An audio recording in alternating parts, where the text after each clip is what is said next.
Hello दोस्तों, राधे राधे राधे राधे। हम लोग आगे की तरफ कार्यक्रम को बढ़ाते हुए मंड के लिए परीक्षण के बारे में हम आज लोग पढ़ेंगे। इससे पहले हम लोग नेक्स्ट वीडियो में हम लोग पढ़ चुके हैं। नेक्स्ट क्लास में परीक्षण के लिए खाद्य पदार्थ या कच्ची सामग्री की अल्प मात्रा लीजिए। देखिए, इस पर मंड के परीक्षण के लिए कोई कच्ची सामग्री अल्प मतलब थोड़ा सा लीजिए। इसमें तनु आयोडीन की 2 या 3 बूंदे डालिए। हम लोग को चित्र 2.1 में मंड के परीक्षण के लिए दिखाया जा रहा है। खाद्य पदार्थ के रंग में होने वाले परिवर्तन को देखिए। जिस तरह यहाँ पर जो आलू का परीक्षण किया जा रहा है, खाद्य पदार्थ में कच्चा खाद्य पदार्थ लिया गया है, उसमें तनु आयोडीन विलयन का 2 से 3 बूंद डाला जा रहा है और खाद्य पदार्थ के रंग में होने वाले परिवर्तन को देखिए। क्या यह नीला या काला हो गया है। यहाँ पर बोला जा रहा है जो खाद्य परीक्षण किया जा रहा है, काला या नीला हो गया है। यह नीला या काला मंड का काला या नीला मंड का परीक्षण मंड की उपस्थिति को दर्शाता है। किस चीज का दर्शाता है? मंड की उपस्थिति को दर्शाता है।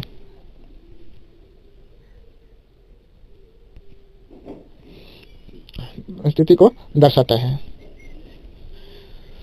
यहाँ पर इस परीक्षण को किस अन्य खाद्य पदार्थों के साथ दोहराइए और जांच कीजिए कि किसमें मंड है। अपने परीक्षण को 2.2 में लिखिए। अब मंड के परीक्षण के लिए बोला जा रहा है, किसमें है उसको लिखिए। इसके बाद हम लोग प्रोटीन का परीक्षण के बारे में देखेंगे। प्रोटीन के परीक्षण के लिए किसी खाद्य पदार्थ की थोड़ी मात्रा लीजिए। जिस खाद्य पदार्थ का परीक्षण करना है, यदि वह ठोस है तो पहले उसका पेस्ट अथवा चूर्ण बनाने की आवश्यकता होती है। खाद्य पदार्थ की थोड़ी मात्रा को पीसकर या मसलकर उसके चूर्ण को एक साफ परख नली में डाल दें और 10 बूंद जल डालकर उससे अच्छी तरह हिलाएं। 10 बूंद पानी का बूंद डालिए, 10 बूंद, और उसको अच्छी तरह से हिलाइए परख नाली में डालकर। इसी तरह अच्छी तरह से हिलाइए। अब डाबर की सहायता से परख नाली में 2 बूंद कॉपर सल्फेट का विलयन या 10 बूंद कास्टिक सोडा का विलयन डालिए। अच्छी तरह हिलाकर कुछ मिनट के लिए परख नाली को रख दीजिए। आपने क्या देखा? क्या परख नाली का पदार्थ बैगनी का हो गया? बैगनी रंग का खाद्य पदार्थ में प्रोटीन की उपस्थिति दर्शाता है। प्रोटीन की उपस्थिति क्या दर्शाता है? बैगनी रंग। प्रोटीन की उपस्थिति क्या दर्शाएगा? बैगनी रंग।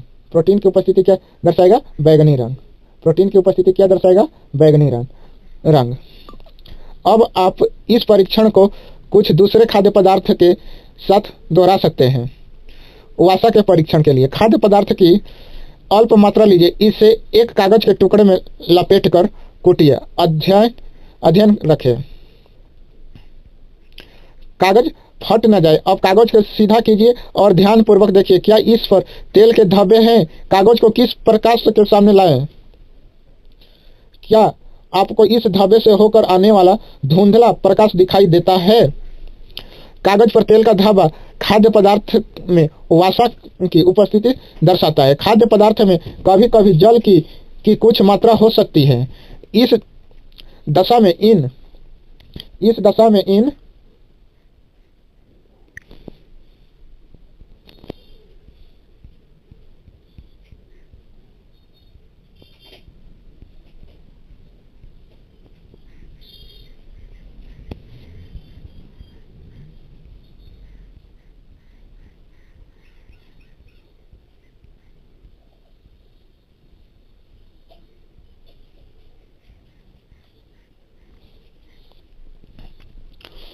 कभी कभी जल की कुछ मात्रा हो सकता है। इस दशा में इन पदार्थों को कागज पर धीरे धीरे रगड़िए और कुछ समय के लिए कागज को सुखा दीजिए ताकि यदि खाद्य पदार्थ से कुछ जल आया हो तो वह सूख जाए।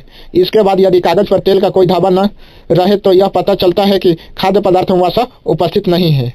यदि यह परीक्षण क्या दर्शाता है? क्या वसा, प्रोटीन तथा मंड इन सभी खाद्य पदार्थों में उपस्थिति है जिनका आपने परीक्षण किया है? क्या एक खाद्य पदार्थ में एक से अधिक पोषक तत्व उपस्थित होते हैं? क्या आपने कोई ऐसा खाद्य पदार्थ पाया जिसमें इनमें से कोई भी पोषक तत्व उपस्थित न हो? हमें 3 पोषक तत्व कार्बोहाइड्रेट, प्रोटीन तथा वसा के लिए खाद्य पदार्थों का परीक्षण किया था। विटामिन तथा खनिज लवण जैसे अन्य पोषक भी हमारे भिन्न भिन्न खाद्य पदार्थों में उपस्थित रहते हैं। इन सभी पोषकों की हमें क्यों आवश्यकता होती है? विभिन्न पोषक हमारे शरीर के लिए क्या करते हैं? कार्बोहाइड्रेट मुख्य रूप से हमारे शरीर को ऊर्जा प्रदान करते हैं। वसा से भी ऊर्जा मिलती है। वास्तविकता यह है कि कार्बोहाइड्रेट की तुलना में वसा की सामान्य मात्रा से हमें अधिक ऊर्जा प्राप्त होती है और कार्बोहाइड्रेट भोजन को ऊर्जा देने वाला भोजन भी कहते हैं। 2.2 में हम लोग फील करेंगे। जिस तरह कच्चा आलू में क्या रहता है? मंड। और दूध में क्या रहता है? प्रोटीन। मूंगफली वसा। बिना पका चावल उसमें भी मंड रहता है। पका हुआ चावल उसमें भी मंड रहता है। सूखा नारियल वसा का उपस्थिति। बिना पकी अरहर की दाल उसमें भी मंड रहेगा। मंड और प्रोटीन दोनों रहेगा। मंड रहेगा। पकी हुई दाल उसमें भी प्रोटीन, उसमें तो प्रोटीन रहेगा। किसी सब्जी का टुकड़ा में उसमें भी प्रोटीन रहेगा। उसमें उबला अंडा सफेद भाग में वसा रहता है। प्रोटीन ये पीला कलर वाला रहता है, उसमें प्रोटीन रहता है। अब यहाँ पर हम लोग देखते हैं कुछ खाने पीने वाला सामग्री। जिस तरह यहाँ पर है शकरकंद है, आलू है, गन्ना है, पपीता है, तरबूज है, आम है, मक्का, बाजरा, चावल, गेहूं, मूंगफली, तिल, गिरी, पिस्ता बादाम को हम लोग गिरी कहते हैं। मछली है, मांस है, क्रीम है, अंडे हैं, मक्खन है, दूध है, मटर है, मांस है। यहाँ पर देखिए, यहाँ पर अब जिस तरह यहाँ से बताया जा रहा है, यहाँ पादप और जंतुओं से क्या मिलता है? जो फिगर बी है इसमें जंतुओं का स्रोत है। मांस है, अंडे हैं, मक्खन है। और जो ए नंबर है उसमें मूंगफली, तिल, गिरी, ये सारे वसा के लिए हैं। और यहाँ पर चना, मूंग, और दाल, राजमा, मटर, खली, दूध, मिल्क, ये सारा हो गया। विटामिन ए के मुख्य स्रोत क्या है? विटामिन ए का मुख्य स्रोत दूध है, गाजर है, आम है, पपीता है। विटामिन बी का मुख्य स्रोत यकृति। विटामिन सी में संतरा हो गया, अमरूद हो गया, मिर्चा हो गया, नींबू हो गया, आंवला हो गया, टमाटर हो गया, विटामिन सी।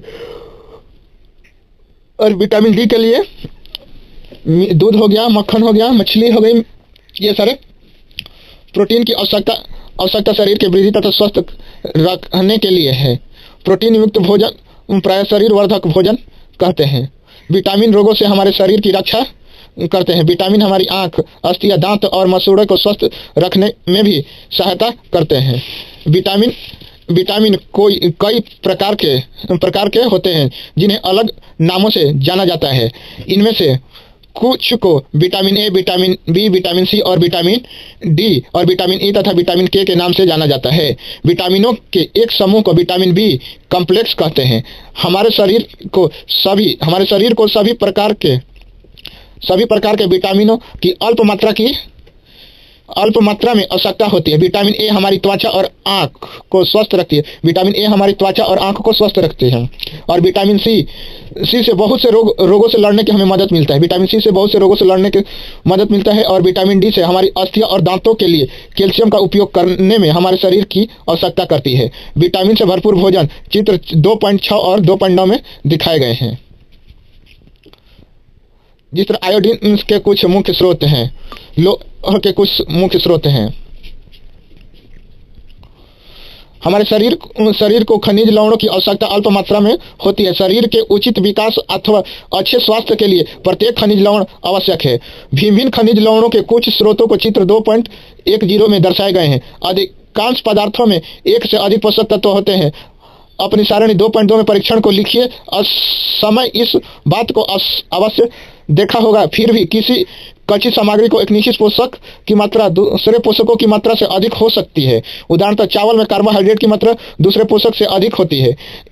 इस आधार पर हम कह सकते हैं कि चावल कार्बोहाइड्रेट समृद्ध भोजन है।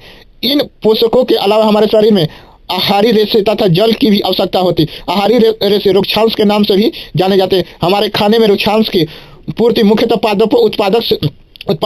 उत्पादों से होती है। रुक्षांश के मुख्य स्रोत साबुत खनन, दाल, आलू, ताजे फल और सब्जियां। रुक्षांश हमारे शरीर को कोई पोषक प्रदान नहीं करते हैं, फिर भी यह हमारे भोजन का आवश्यक अवयव है और इसका आयतन बड़ा बढ़ा देते हैं। रुक्षांश बिना पचे भोजन को हमारे निगलने में हमारे शरीर की सहायता करता है। इन भोजनों में उपस्थित पोषकों की अवशोषित करने में हमारे शरीर की सहायता करता है। हम कुछ अपशिष्ट पदार्थ जैसे कि मूत्र या पसीने को शरीर से बाहर निकालने में सहायता करता है। सामान्यतः हमारे शरीर को जितने जल की आवश्यकता होती है वह हमें उन वस्तुओं से प्राप्त होता है जिन्हें हम द्रव रूप में लेते हैं, जैसे कि जल, दूध और चाय आदि। इसके अतिरिक्त हम जो भी भोजन पकाते हैं उनमें भी पानी का प्रयोग किया जाता है। आइए देखिए कि क्या कोई अन्य स्रोत हमारे शरीर को जल प्रदान करते हैं। आज का यहीं तक करवा रखते हैं, फिर हम लोग कल से स्टार्ट करेंगे क्रियाकलाप 3। थैंक यू दोस्तों सो मच। फिर हम लोग नेक्स्ट वीडियो में मिलेंगे।